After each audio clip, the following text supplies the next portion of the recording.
अस्सलाम वालेकुम, welcome to my YouTube channel home tutors. आज हम बहुत ही अहम डिजीज़ के बारे में बात करेंगे जिसका नाम है एनीमिया यानी खून की कमी। इस लेक्चर में हम एनीमिया की डेफिनेशन, टाइप्स, सिम्टम्स, काजेज़ और ट्रीटमेंट के बारे में बात करेंगे। तो चलते हैं एनीमिया की तरफ। हमारे खून में 3 तरह के ब्लड सेल्स पाए जाते हैं, आरबीसीज यानी रेड ब्लड सेल्स, डब्ल्यूबीसीज यानी white blood cells and platelets.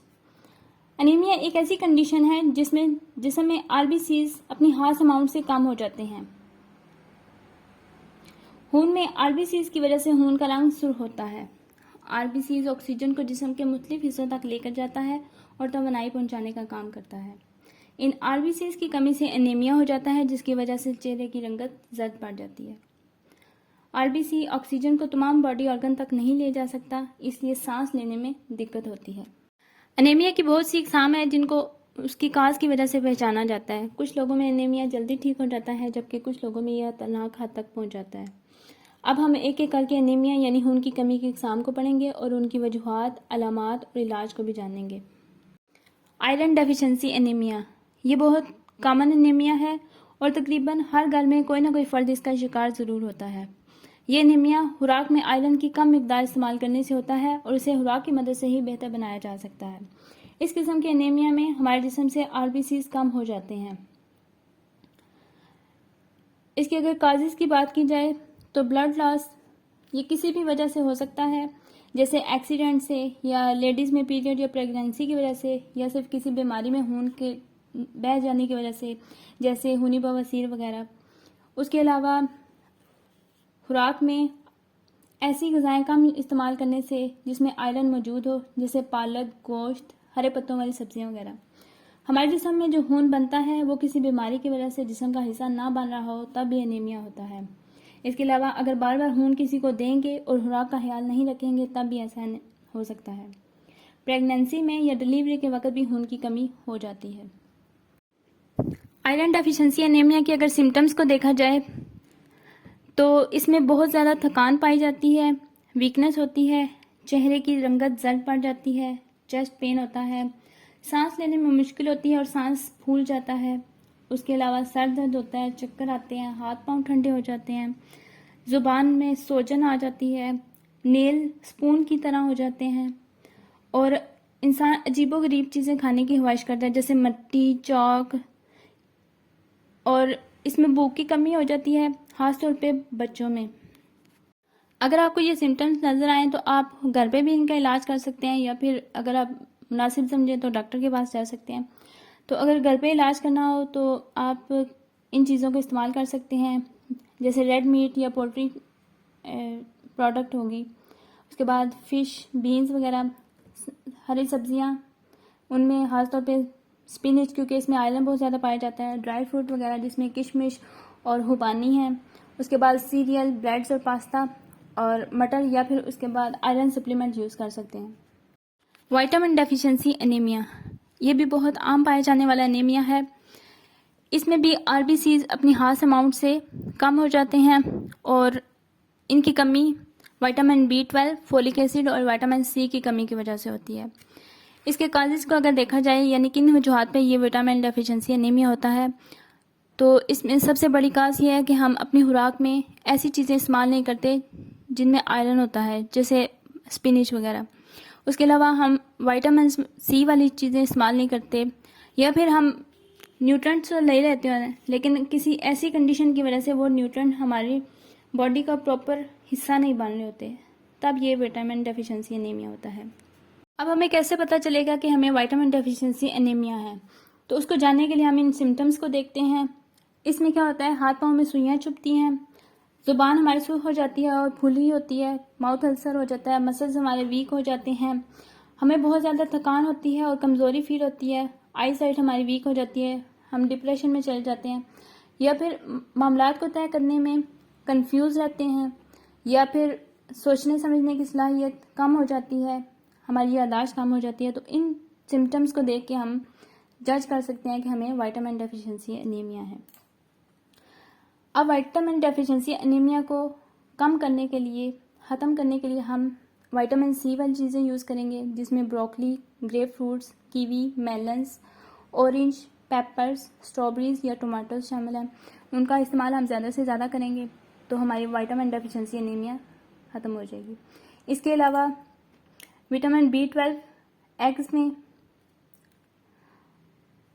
उसके बाद सीरियल, डेयरी प्रोडक्ट जैसे मिल्क, योगर्ट वगैरह, चीज़, उसके अलावा मीट और फिश वगैरह में।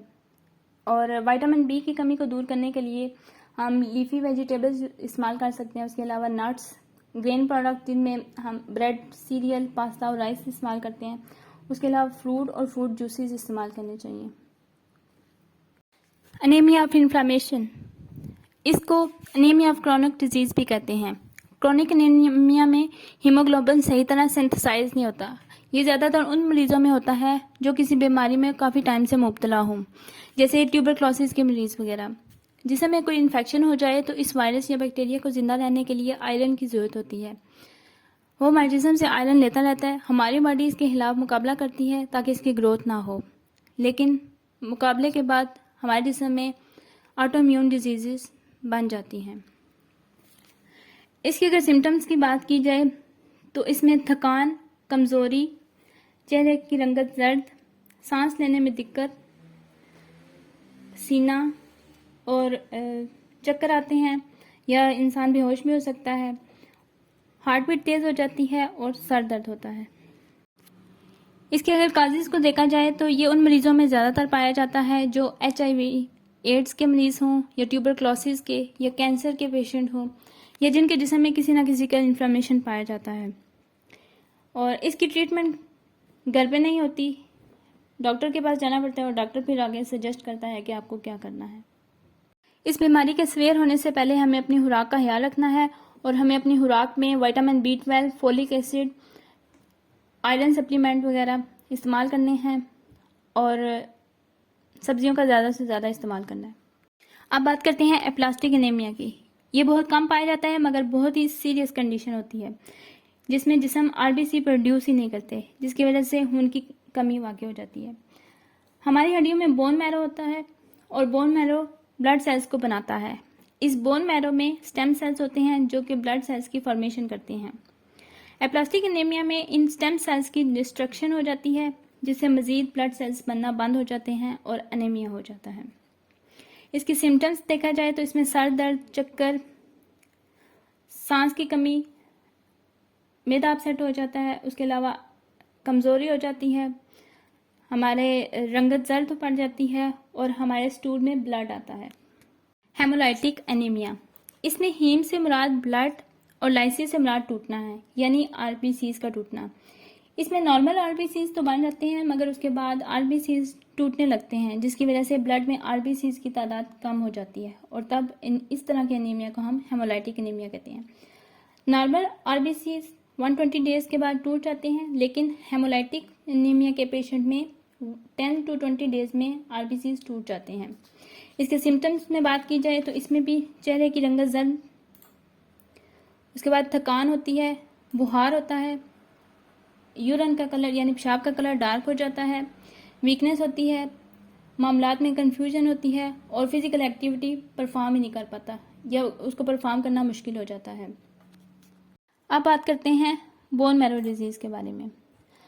हमारे जिस्म की लंबी हड्डियों में बोन मैरो होता है जो कि ब्लड सेल्स को बनाता है।